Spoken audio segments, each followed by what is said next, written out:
केंद्रीय कर्मचारियों को 8वें वेतन आयोग की सिफारिश का इंतजार है। वैसे तो वेतन आयोग के सिफारिश लागू होने में अभी 18 से 20 महीने लगेंगे, लेकिन इससे पहले लोग अपने तरीके से कैलकुलेशन कर रहे हैं। नमस्कार, आप देख रहे हैं न्यूज़ 18 का डिजिटल प्लेटफॉर्म और मैं हूं आपके साथ जागृति खंतवाल। 8वें वेतन आयोग की सिफारिश में फिटमेंट फैक्टर बड़ी भूमिका निभाने वाला है। फिटमेंट फैक्टर के आधार पर ही 7वें वेतन आयोग ने सैलरी में बढ़ोतरी की थी और अब एक बार फिर से इसी को आधार बनाए जाने के आसार है। इससे बेसिक सैलरी से गुना किया जाता है और अब सवाल ये है कि आखिर फिटमेंट फैक्टर कितना हो सकता है।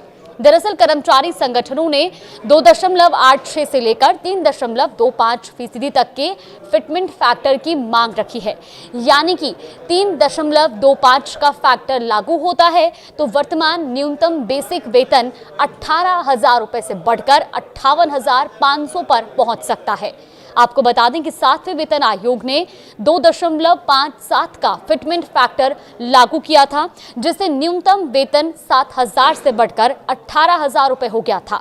8वें वेतन आयोग से डिमांड को लेकर नेशनल काउंसिल यानी कि स्टाफ की साइड से जो काउंसिल है उसकी जॉइंट कंसल्टेटिव मशीनरी NCJCM की ड्राफ्टिंग कमेटी 25 फरवरी 2026 को नई दिल्ली में बैठक करने जा रही है और इस बैठक में कर्मचारियों और पेंशनरों की मांग का संयुक्त ज्ञापन तैयार किया जाएगा। ये चर्चा लगभग एक हफ्ते तक चलने की संभावना है।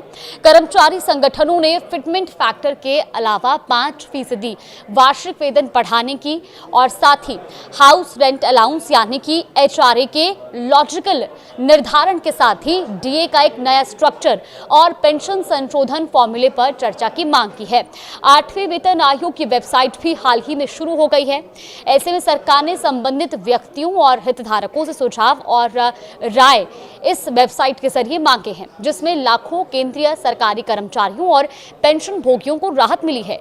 वहीं केंद्र सरकार के नेतृत्व में जहां जनवरी 2022 में 8वें वेतन आयोग की घोषणा की गई थी और इसके कुछ महीने बाद ही पिछले साल 3 नवंबर को वित्त मंत्रालय ने इसे औपचारिक रूप से अधिसूचित किया था। इसके अलावा सरकार ने संदर्भ की शर्तें भी स्वीकृत कर दी हैं, जिसके तहत 8वें वेतन आयोग को केंद्रीय सरकारी कर्मचारी और पेंशन भोगियों के वेतन, पेंशन और अन्य भत्तों में संशोधन के लिए 18 महीने के भीतर अपनी सिफारिशें देनी होंगी।